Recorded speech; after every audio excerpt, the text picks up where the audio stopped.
a strong woman, oh so strong. Oh wait, she's a strong woman. She knows what life is worth. She's been through anguish, and many times she's hurt. She's been through the fire.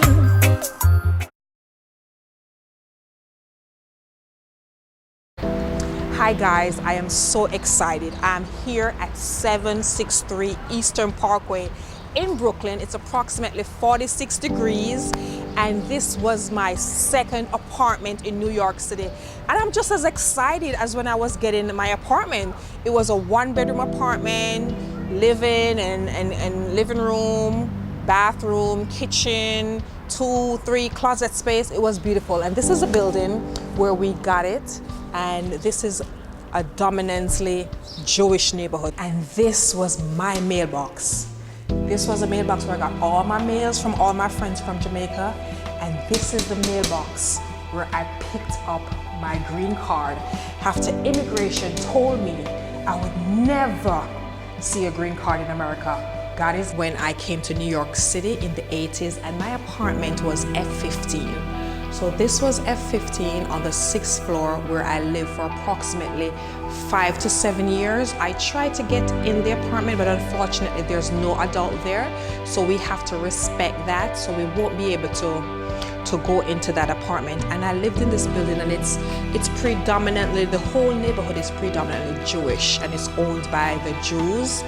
And I lived here for a couple of years, and in the 80s when I lived here, it was dominantly the crack epidemic time in New York City. Crack and cocaine was running the place, and wherever you lived, you had to encounter a lot of people that was addicted to this poison. And we'd have occasions where our apartments was broken into and stuff was stolen. And this was one of the things that you had to deal with while living in New York City. So this was my apartment. For many years I lived here. I remember this door very well because I kept this door closed, and this was where my main bedroom was, and we had the living room. And it was a one-bedroom apartment, and at the time when I got it, it was $675. And to get into this building, you had to pay 3 ways. So you had to pay 2 months rent and a security to get in this building. And at that time, I had no documents. I had no social security number. I had nothing to get in, and I never forget it.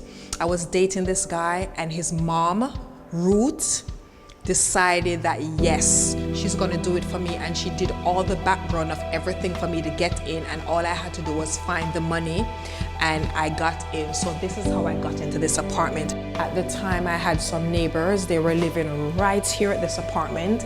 They were also immigrants than me, just as I. The difference is I was a Jamaican and they were Panamanian. I love them. It was a husband, it was a wife and everything, but the father had some issues. He was on substance abuse. They were also selling the product. So on that, we had a lot of trafficking day and night of people coming here to buy crack and cocaine, and a lot of things was happening, you know. So it was supposed to be a safe building, you know, but like in anything in life, there's always, you know, some form of hiccups. And yes, from all of that, I had about 2 break-ins in my apartment where electronics was stolen and jewelry was stolen. And I'm not blaming anyone, I'm just saying because of this addiction and this poison that we had going on in the neighborhood, in the academic of the crack and the cocaine, you know, time, that was something we had to encounter at that time.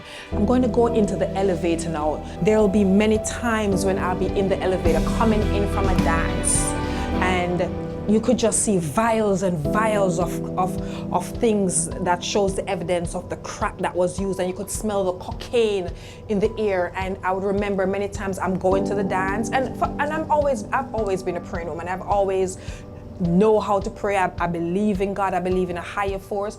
And when I'm going to dance, my prayer has always been, Lord, I know I'm going out to the dance hall scene. I know anything can happen out there I'm asking you to cover me.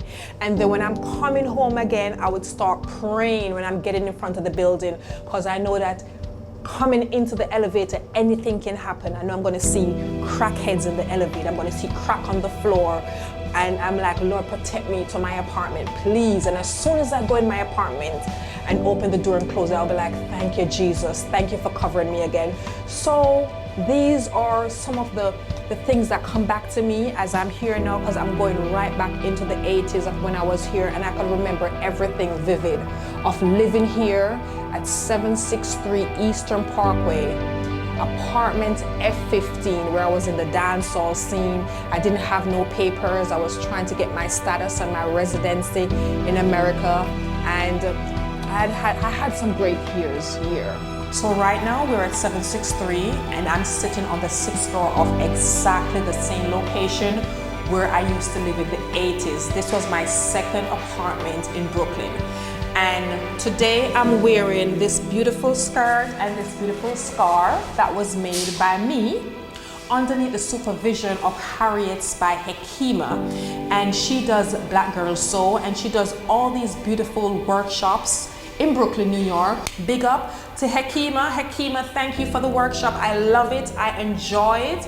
And I'll be sending my girls for the summer program. So thank you. Just want to let you know that I'm enjoying my stuff, and I'm wearing my stuff. A little bit paranoid this morning because I sewed it myself on the machine. I was wondering, would it fall off? Would something tear? Is it not sewn properly? Because I did it. But Hekima, you did a great job with me, and I thank you. Anyone interested in knowing about Hekima Black Girl Sew, she's on my page. You can look her up. She's located in Brooklyn, and you can take her classes occasionally. So let's get back to business now. Most people don't realize what we go through as immigrants here, and part of it as our culture is a type of food. Many years ago, they didn't have the type of food that we needed, and as they learned about our culture and the things that we eat, then those things those produce were brought into the community where we could have certain things to eat. And right now I'm at a Korean store, and this is a wide, diversified community of all different ethnics and Caribbean people, and they try to cater to the things we can get so we could feel as close as possible to Jamaica, the things that we used to eat, what Trinidadians used to eat, what Guyanese used to eat, what African used to eat. So now we have everything here that we had back home. But when we just came here, when I was here in the 80s, there's a lot of things that we didn't have. So that was part of the thing with us living here that was hard for us. We had to leave our culture, we had to leave our food, we have to leave our family, we have to leave 24 hours of sunshine. We had to leave a life that what we were used to. So now we're going to walk in the Korean store and buy a few produce so you can basically see, you know, what's going on. So this would be somewhere where we'd get our pumpkin to cook our pumpkin soup and our Irish and things like this. We didn't have this back in the 80s here. This is chocho. They have a different name for it here, but this is chocho. So we can get chocho here. We can get green plantains now. We can get sweet potato. We can get pumpkin. And once upon a time, these are things that we couldn't get here to eat as immigrants. But now we have everything here that we need to make us a little bit closer to home. So let's go inside and pick up a few produce as we journey through the life of immigrants in America. And this is a, you know, area where you find a lot of immigrants, a lot of Jamaicans, Trinidadians, Guyanese, but you know, everywhere you go, there's a lot of Jamaicans there. Anywhere you go, Alaska, they're right there. And back in the 70s and 60s, it was rumored that you could get everything here cheap, low dirt cheap prices. It's not like that anymore. Reason being, when the immigrants came here and all these store owners realized what we needed and what we wanted, everything, the price went up.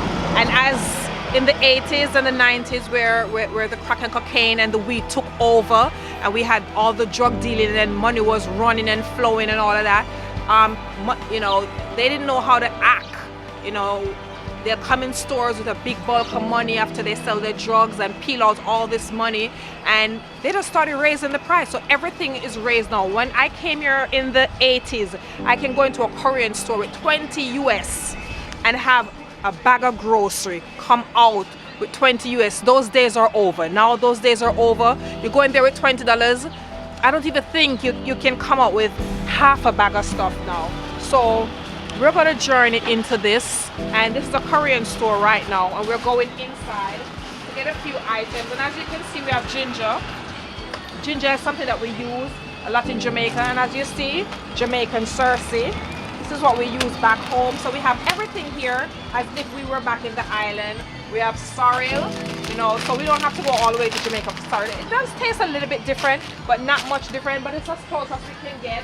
So we have everything here as if we were home, and they made sure they stock up with everything that we need. We have Scotch bonnet pepper from Jamaica. Hi, how are you, sir? Right.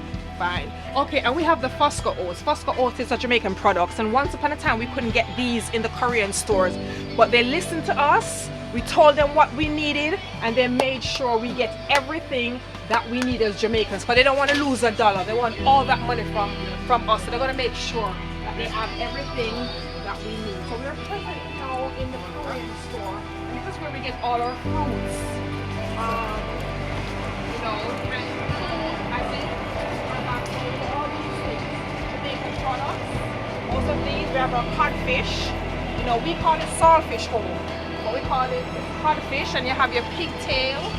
We cook our stew peas, and we have our salt mackerel that goes with our banana and dumpling and yam. So we're going to look for the ackee now. So let's go and find our ackee. Oh, well, I don't know where the ackee is, but let me ask. Hi, do you have an ackee? Yeah, right here. Okay, right here. So even ackee we can get here. And we know that we pick ackee off the tree, but we have it tinned here. So anything you want for the home from Jamaica, we can get it here in the Korean store. And I'm not gonna just walk in here and not buy something and purchase something. So I'm gonna purchase something so it won't look like we're disrespecting these people's store. No, and he's from Mexico, and he's also an immigrant, and I'm from Jamaica, so we're everywhere. So we're not going anywhere. So Donald Trump said he's gonna build a wall. I don't know where he's gonna put all of us, but we're all here. We're gonna stay here. We're gonna keep coming. So this is the Korean store that we're at right now, where we get all our fruits and vegetables for all the immigrants that's here in New York City that want to feel at home while we're here. Thank you guys for spending the day with me. It was fun. We touched different areas, the Korean stores, life of an immigrant. Oh, it's a blessed day. Anyway, if you like what you see, please like. Share if you choose to. If you want to hit me up for a book or any information, comment, questions, you can go on my YouTube video, you can subscribe, you can hit me up at Facebook or Instagram. It's always a pleasure with you guys. You know where to find my book, barnesandnoble.com, amazon.com. Anything you need, Sophia Greene, aka Ladies by the Well. Thank you for your support, and thank you for being a part of my journey. Love you. Ciao. So hold on to your dreams. Ladies, hold on. Never give up the fight. Hold on to your Stand dreams. firm in yourself, Stand firm. and everything will be alright. Oh, boy. What if age is just a number and life goes on forever? Would you make some changes, refix your experiences, dance with your situation and make no limitations? What if you woke up one day and realized it was all a dream? The birth, the pain, the tears, the smile, the rain. What if? What if there's no yesterday, no today, and tomorrow doesn't exist because time is just a myth? Think about all the what ifs and just make today all that matters, cause maybe